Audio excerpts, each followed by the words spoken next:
గత వారం రోజులుగా తెలుగుదేశం బెజవాడ రాజకీయాలు రాష్ట్ర వ్యాప్తంగా చర్చనీయాంశమయ్యాయి. ముఖ్యంగా విజయవాడ ఎంపీ కేశినేని నాని ఎపిసోడ్ తెలుగు రాష్ట్ర రాజకీయాల్లో సంచలనంగా మారింది.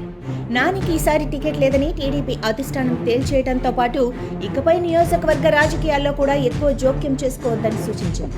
దీంతో ఆయన పార్టీకి ఎంపీ పదవికి రాజీనామా చేయాలని నిర్ణయించుకున్నారు. ఈ మేరకు సోషల్ మీడియాలో ప్రకటన కూడా చేయగా, లోక్సభ స్పీకర్ అపాయింట్మెంట్ దొరికితే ఢిల్లీ వెళ్లి తన రాజీనామా సమర్పించేందుకు కూడా సిద్ధమయ్యారు. అయితే ఇప్పటి వరకు నాని రాజీనామా చేయనున్నట్లు, తెలుగుదేశం పార్టీని వీడనున్నట్లు ప్రకటించారే కానీ ఆ పని ఇంకా చేయలేదు. కానీ కేశినేని నాని కుమార్తె శ్వేత మాత్రం తండ్రి కంటే ముందే ఆ పని చేశారు. శ్వేత తన కార్పొరేటర్ పదవికి రాజీనామా చేశారు. మేయర్ భాగ్యలక్ష్మికి తన రాజీనామా లేఖ సమర్పించారు. ఇక్కడ ఆమోదం పొందిన తర్వాత టీడీపీ ప్రాథమిక సభ్యత్వానికి కూడా రాజీనామా చేశారు. యథావిధిగా తండ్రి బాటలోనే కుమార్తె కూడా రాజీనామా అనంతరం తెలుగుదేశం పార్టీపై తీవ్ర విమర్శలు చేశారు.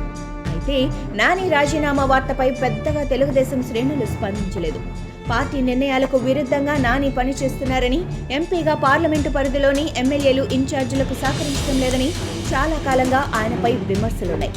ఆ కారణంతోనే నానితో తెలుగుదేశం అధిష్టానంకు సఖ్యత కొరవడిందని కూడా తెలుగుదేశం వర్గాలే బహిరంగంగా చెప్పాయి. ఈ కారణంగానే తెలుగుదేశం అధిష్టానం ఈసారి కేశినేని నాని స్థానంలో ఆయన తమ్ముడు కేశినేని చిన్నికి ఎంపీ టికెట్ ఇవ్వాలని నిర్ణయించుకుంది. నిజానికి ఈ స్థానంపై తెలుగుదేశం ఎన్నో కసరత్తులు చేసింది. పలుమార్లు నానిని హెచ్చరించింది. అయితే నాని మాత్రం బహిరంగంగానే తన అహంకార ధోరణి చూపించారు. క్రమశిక్షణకు పెద్దపీట వేసే తెలుగుదేశంలో ఉండి కూడా నాని పార్టీకి వ్యతిరేకంగా పనిచేశారు. పర్యవసానంగా పార్టీ అతన్ని పక్కకు పెట్టి తమ్ముడిని లైన్లో పెట్టింది. దీంతో నాని ఇప్పుడు పార్టీని వీడి వెళ్లాల్సిన పరిస్థితి ఏర్పడింది. అందుకే తెలుగుదేశం శ్రేణులు కూడా నాని రాజీనామాను లైట్ తీసుకున్నాయి. కానీ నాని కుమార్తె శ్వేత రాజీనామాపై మాత్రం తెలుగుదేశం శ్రేణులు, నెటిజన్లు తీవ్రంగా స్పందిస్తున్నారు. శ్వేత రాజీనామా ప్రకటన చేసిన సోషల్ మీడియాలోనే కుమార్తె విషయంలో నాని నిర్ణయాన్ని వ్యతిరేకిస్తూ పోస్టులు, కామెంట్స్ పెడుతున్నారు. ఇంత తెలిసిన నాని తన కుమార్తె రాజకీయ జీవితాన్ని చేతులారా నాశనం చేస్తున్నారని నెటిజన్లు, టీడీపీ సానుభూతి పరులు విరుచుకుపడుతున్నారు. బోలెడంత భవిష్యత్తు ఉన్న శ్వేత రాజకీయ జీవితాన్ని నాని చేజేతులా చెడగొట్టేస్తున్నారని అభిప్రాయపడుతున్నారు.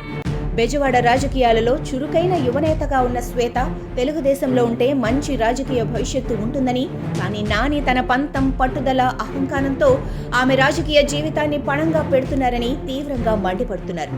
నాని తన పొలిటికల్ కెరీర్ను తానే నాశనం చేసుకుని ఇప్పుడు తన కుమార్తె కెరీర్ను కూడా తానే పక్కన ఉండి నాశనం చేస్తున్నారని కామెంట్స్ చేస్తున్నారు. నిజానికి నాని ఈ స్థాయికి చేరుకోవడం వెనుక చాలా శ్రమ ఉంది. ఒకప్పుడు విజయవాడ ఆటో నగర్లో తన జీవితాన్ని ప్రారంభించిన నాని ట్రావెల్స్లో ఒక బ్రాండ్ సృష్టించుకుని అంచెలంచెలుగా ఎదిగి రాజకీయాల్లోకి వచ్చారు. తెలుగుదేశం పార్టీలో చేరి 10 ఏళ్లు ఎంపీగా పనిచేశారు.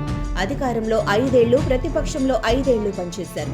విజయవాడ పార్లమెంటు నియోజకవర్గంలో మంచి గుర్తింపు కూడా దక్కించుకున్నారు. అయితే ఇప్పుడు ఉన్నట్లుండే ఆయన రాజకీయ జీవితం అగాధంలో పడింది. దీనికి నాని స్వయం కృతాపరాధమే అని చెప్పక తప్పదు.